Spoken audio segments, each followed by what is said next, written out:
What's the secret behind that uplifting, melodic, deep house flavor that you're looking for in your tracks when it comes to the chord progressions?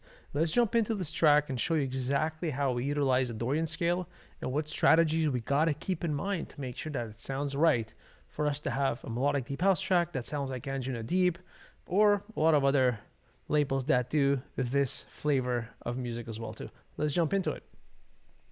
So I'm just gonna play this section of the track so you guys could get a sense of what this track feels like. This is in E Dorian, so it's in the Dorian mode, it's in the Dorian scale, and the root is an E. Now I'm gonna play this section of the track right now. This is a track in progress, it's not released, it's not finished, but at least we'll get to work on it to show you exactly how to process this information around building the right scales for you to be able to use them into your own music as well too, from a standpoint of certainty and not some randomness, because using these modes and these scales in the wrong way often leads to issues in terms of how it sounds, and we'll cover all that. Let's jump into it.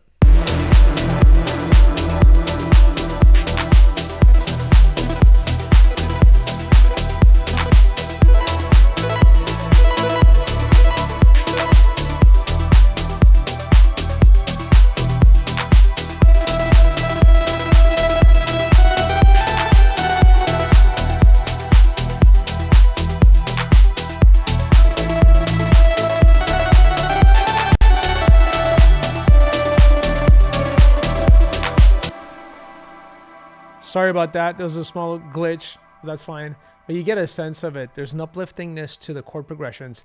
Now, if we look at just the kick and the bass, let's open up the bass notes right here. Here we go. So I've set it as E Dorian. You see right here, and we see it's playing an E, and it's kind of going all over the bass line. Let's listen to the bass line.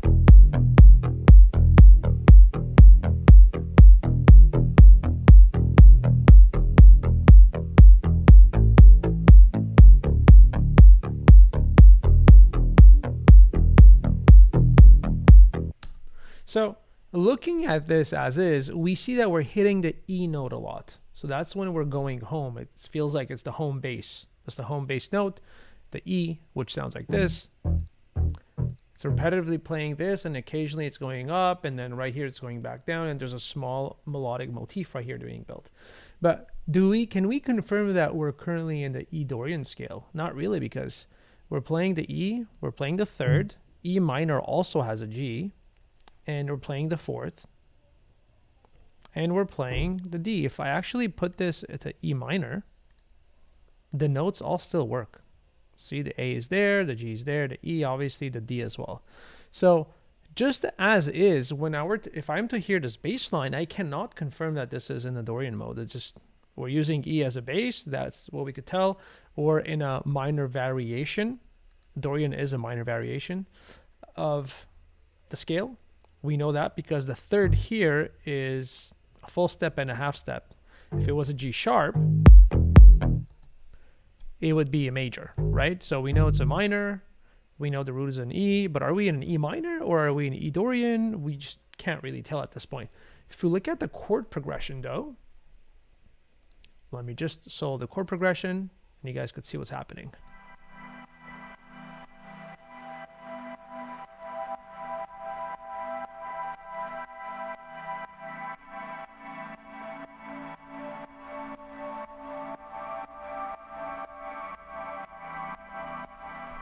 So I'm just playing one layer of the pads. It's quite thin sounding.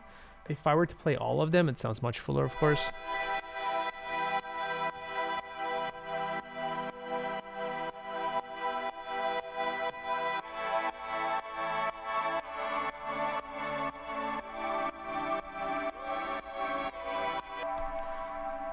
So this is what's interesting, and this is really, really interesting. Looking at what we have in the chords, let me just solo again this one. We're looking at this piece right here, this piece of the track. So we are playing an E minor. This in itself doesn't tell us if it's an E Dorian, but what does is the C major.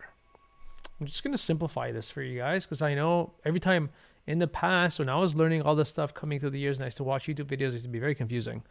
People think everyone understands theory at a very advanced level, and his explanations are very quick, and you you kind of lose the concept.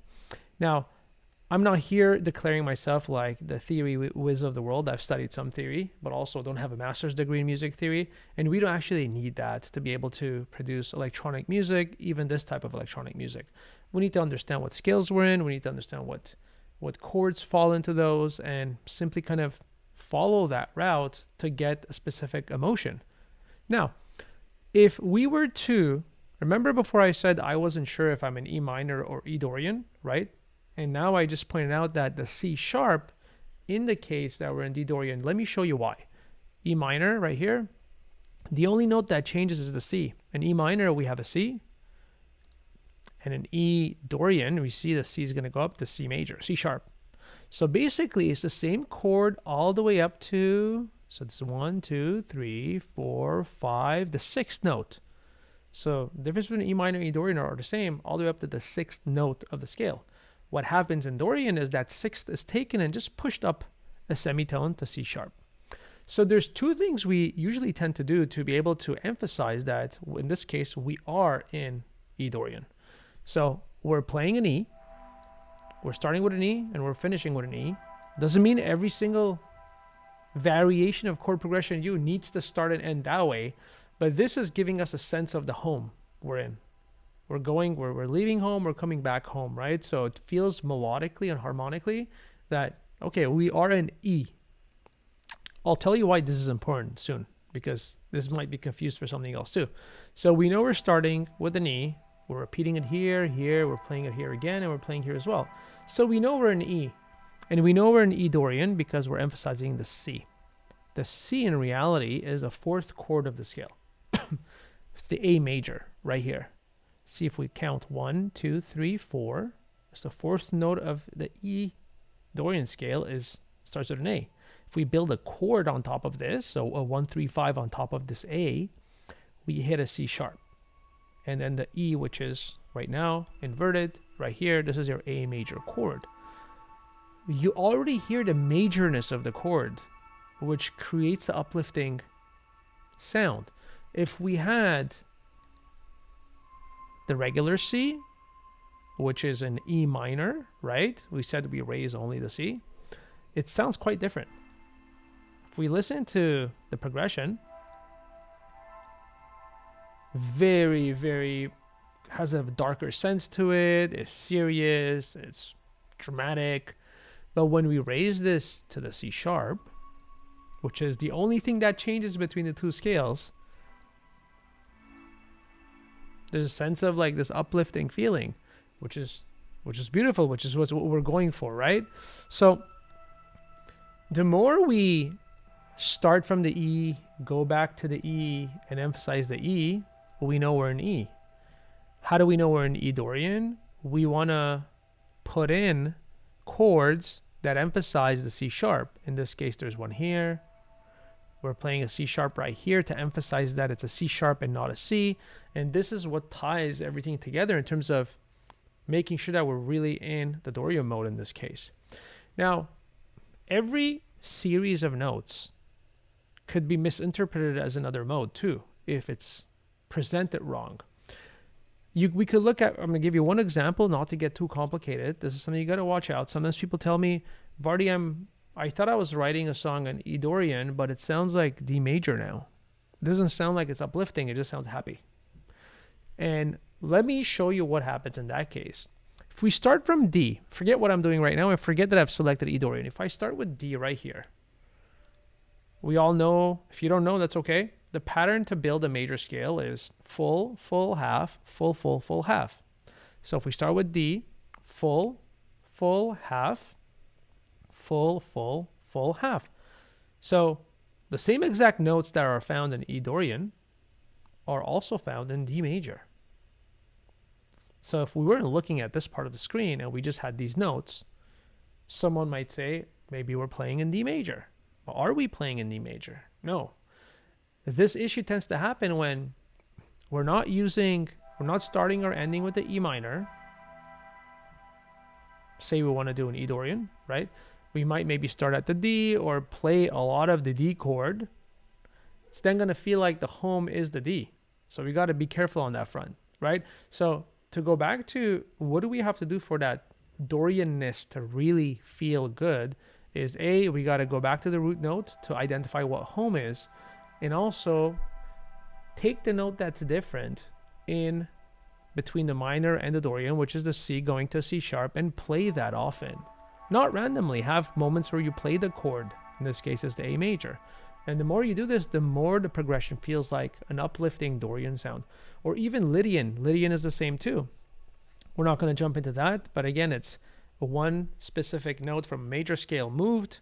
We make sure that we play that chord so it doesn't feel like we're playing something else, and we hit the root bass. In that case, if it's C Lydian, we hit the C as a starting chord and ending chord, and then we make sure that we actually play that note. I don't want to get into that right now, but it's the same concept. So make sure you're playing your E minor in this case. You're starting, you're ending, at least you're doing one or the other. That's emphasizes that we're in an E minor variation. We're in an E minor. And what makes it Dorian is the fact that we're elevating the 6th scale degree, which is the C to a C sharp, and we're playing chords, and we're bringing it regularly in the chord progression right here. This ties in together and gives you that melodic, uplifting feeling. Let's listen to it one more time.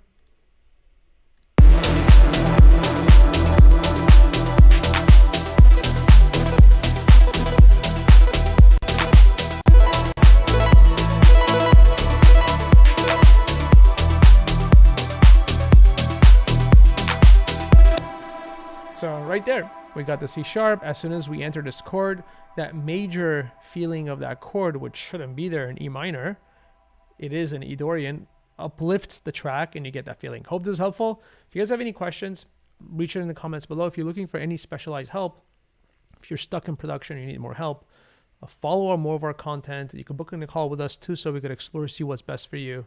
We specialize in helping producers become professional. We don't teach tactical stuff like a lot of people do. We focus on strategy, and we focus on getting their mindset and their execution in production to a point where they're producing professional sounding music.